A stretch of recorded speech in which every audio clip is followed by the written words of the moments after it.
Gold, trusted gold buyers. మీరు తాకట్టు పెట్టిన బంగారాన్ని విడిపించి ఈ రోజు ఉన్న మార్కెట్ ధరకు కొనబడను.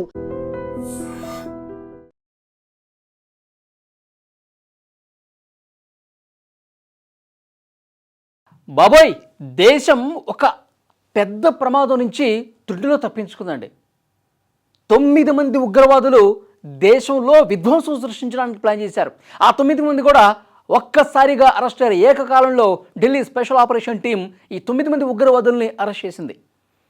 అంటే చూడండి, అంటే మన దేశం మీద పాకిస్తాన్ ఏ విధంగా పేలుళ్లకు ప్లాన్ చేస్తుందో, పాకిస్తాన్లో ఉన్నటువంటి ఐఎస్ఐ చాలా క్లియర్గా మన దేశంలో ఉన్నటువంటి కొంతమందిని ఉగ్రవాదం వైపు నడిపించి మన దేశంలోనే పేలుళ్ళు చేసి ఒక భారీ కుట్రకు తెరలేపింది.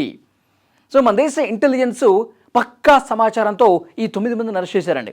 వీళ్ళ దగ్గర ఉన్నటువంటి ఆయుధాలు చూస్తే నిజంగా వెన్నులో వణుకు పుడుతుంది. ఇక్కడ స్క్రీన్లో కూడా మీరు చూస్తున్నారు, వరుసగా వాళ్ళ దగ్గర పెద్ద పెద్ద రైఫిల్స్, ఆయుధాలు, పదునైనటువంటి కత్తులు ఇవన్నీ కూడా పోలీసులు స్వాధీనం చేసుకున్నారు. ఈ 9 మంది ఒక్క ప్రాంతానికి చెందినవాడు కాదండి. ఒకడు ఢిల్లీ నుంచి ఉన్నాడు, ఇంకొకడు పంజాబ్ నుంచి ఉన్నాడు, ఇంకొకడు ఉత్తరప్రదేశ్ నుంచి ఉన్నాడు, ఇంకొకడు బాంబే నుంచి ఉన్నాడు. ఇట్లా వేరు ప్రాంతాల్లో వీళ్ళందరూ కూడా ఒక మాడ్యూల్గా ఏర్పడి పాకిస్తాన్ ఐఎస్ఐ ఇన్ఫర్మేషన్తో, పాకిస్తాన్ ఐఎస్ఐ ఏదైతే ఉందో వాళ్ళ కమ్యూనికేషన్తో వీళ్ళందరూ కూడా ఒక టీమ్గా ఏర్పడి దేశం మీద కుట్రలకు చేస్తూ ఉన్నారు. దేశం మీద దాడులకు ప్లాన్ చేసేటటువంటి పరిస్థితి ఉంది.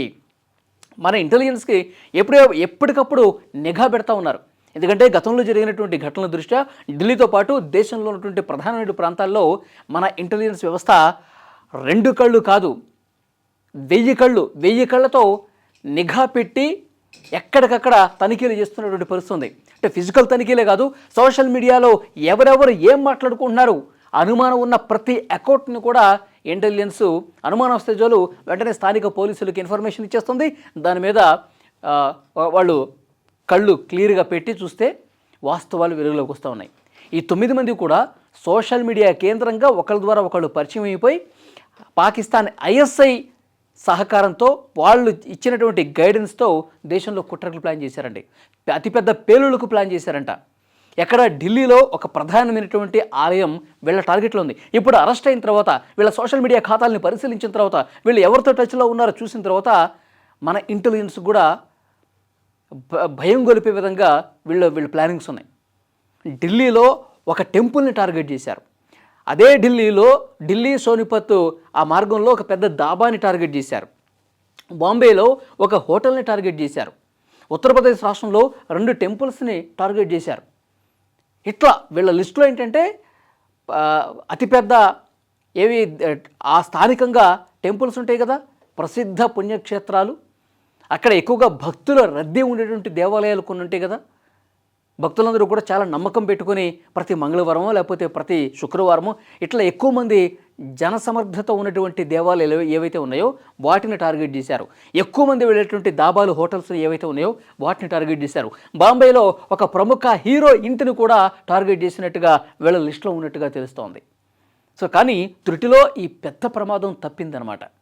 మన ఇంటెలిజెన్స్ పూర్తి నిఘాతో వీళ్ళందరినీ కూడా ఏకకాలంలో అరెస్ట్ చేశారు. ఒకరిని అరెస్ట్ చేసి ఇంకొక రోజు ఇంకోటిని అరెస్ట్ చేయడం కాదు, మొత్తం ఒక్కసారిగా ఇన్ఫర్మేషన్ తీసుకొని ఒక్కసారిగా వాళ్ళ మీద పడి అరెస్ట్ చేసి వీళ్ళందరినీ మొత్తం వాళ్ళ ఇంట్లో కావచ్చు, వాళ్ళ రూముల్లో కావచ్చు, వాళ్ళు ఎక్కడెక్కడైతే బస చేశారో ఆ ప్రాంతానికి వెళ్ళి మరీ వాళ్ళ దగ్గర ఉన్నటువంటి పదునైనటువంటి ఆయుధాలని, పెద్ద సంఖ్యలో రైఫిల్స్, పెద్ద పెద్ద గన్స్ని వాళ్ళు దాచిపెట్టారు. అవన్నీ కూడా తీసుకొని వీళ్ళందరినీ అరెస్ట్ చేశారు. వీళ్ళకి సంబంధించిన ఇన్ఫర్మేషన్ కూడా ఇప్పుడు మీడియాకి విడుదల చేస్తున్న వీళ్ళు 9 మందే ఉన్నారా, లేకపోతే వీళ్ళ వెనకాల ఇంకెంతమంది ఉన్నారు? ఎందుకంటే ఈ మాడ్యూల్ అనేది పైకి ప్రధానంగా కనిపించి 9 మందే, కానీ వీళ్ళ కింద ఇంకా స్లీపర్ సెల్స్ చాలామంది ఉంటారు.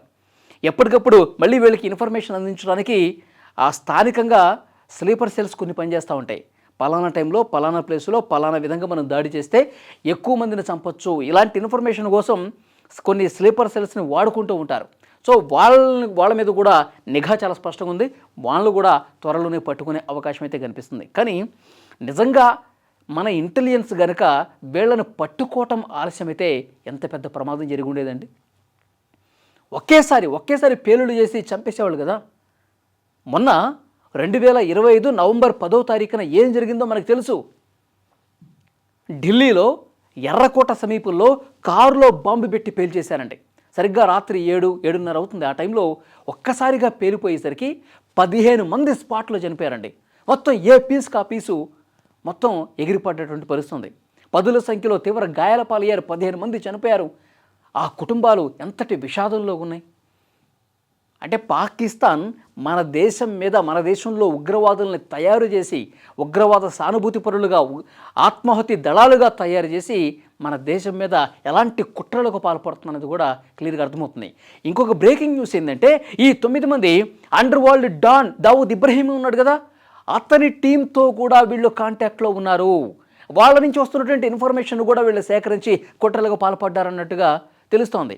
సో ఇంకా ఇన్వెస్టిగేట్ జరుగుతుంది. ఇంకా లోతుగా వీళ్ళందరినీ కూడా విచారించి, వీళ్ళు మన దేశం వాళ్ళే కాదు, వీళ్ళలో కొంతమంది విదేశీయులు కూడా ఉన్నారంట.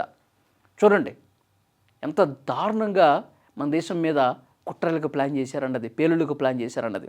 ఒక పక్క పెహల్గాం ఉగ్రదాడి, ఎర్రకోట జరిగినటువంటి బాంబు పేలుడు, ఇంకా దేశం మర్చిపోలా. ఆ పెహల్గాం ఉగ్రదాడి అయితే నిజంగా కళ్ళెంబట ఇంకా రక్తాలు కారే పరిస్థితుంది.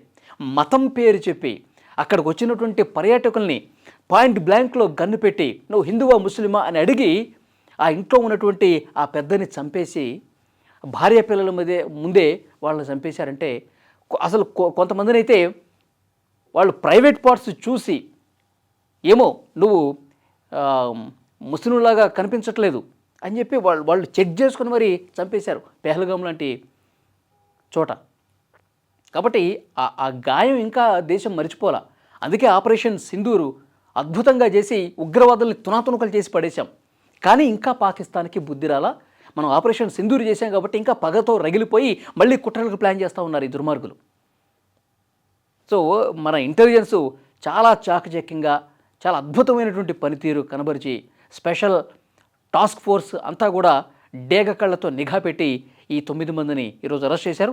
ఇంకా వీళ్ళ వెనకాల ఎవరున్నారో కూడా మొత్తం కుట్రను కూడా బయటపెట్టే అవకాశం కనిపిస్తోంది. సో నిజంగా వీళ్ళని పట్టుకోకపోయి ఉంటే మాత్రం చాలా పెద్ద దారుణం జరిగి ఉండేది. అతిపెద్ద భారీ పేలుళ్ళు దేశం మొత్తం మీద, ఒక ఢిల్లీలోనే కాదు, ముంబైలో కావచ్చు, ఈ హైదరాబాద్లో ఎన్నిసార్లు బాంబు పేలుళ్ళు జరిగింది, ఎంతమంది అమాయకులు ప్రాణాలు గాల్లో కలిసిపోయాయి. ఇంకా ఆ కుటుంబాలు కోలుకోలా. ఆ ఢిల్లీలో మన ఎర్రకోట దగ్గర జరిగినటువంటి ఆ పేలుళ్ళలో కూడా చాలా కుటుంబాలు రోడ్డున పడ్డటువంటి పరిస్థితి ఉంది. కుటుంబ పెద్దలను కోల్పోయి చాలా బాధ కలుగుతుంది. కాబట్టి పాకిస్తాన్ ఇలాంటి దాడులకు ప్లాన్ చేయాలంటే భయపడే విధంగా ఆపరేషన్ సింధూర్ 2.0 రావాల్సిందే అని చెప్పి ప్రతి ఒక్క భారతీయుడు కూడా కోరుకుంటూ ఉన్నారు. పాకిస్తాన్కి ఇంకా బుద్ధి రాలేదు. కుక్కతో ఒక వంకరే. పాకిస్తాన్ నడ్డి విరచాలంటే, ఇలాంటి కుట్రలు చేయకుండా ఉండాలంటే అతిపెద్ద ఆపరేషన్ మళ్ళీ మనం చేయాల్సిందే అని ఒక డిమాండ్ వినిపిస్తూ ఉంది. మీరేమంటారు? Please comment.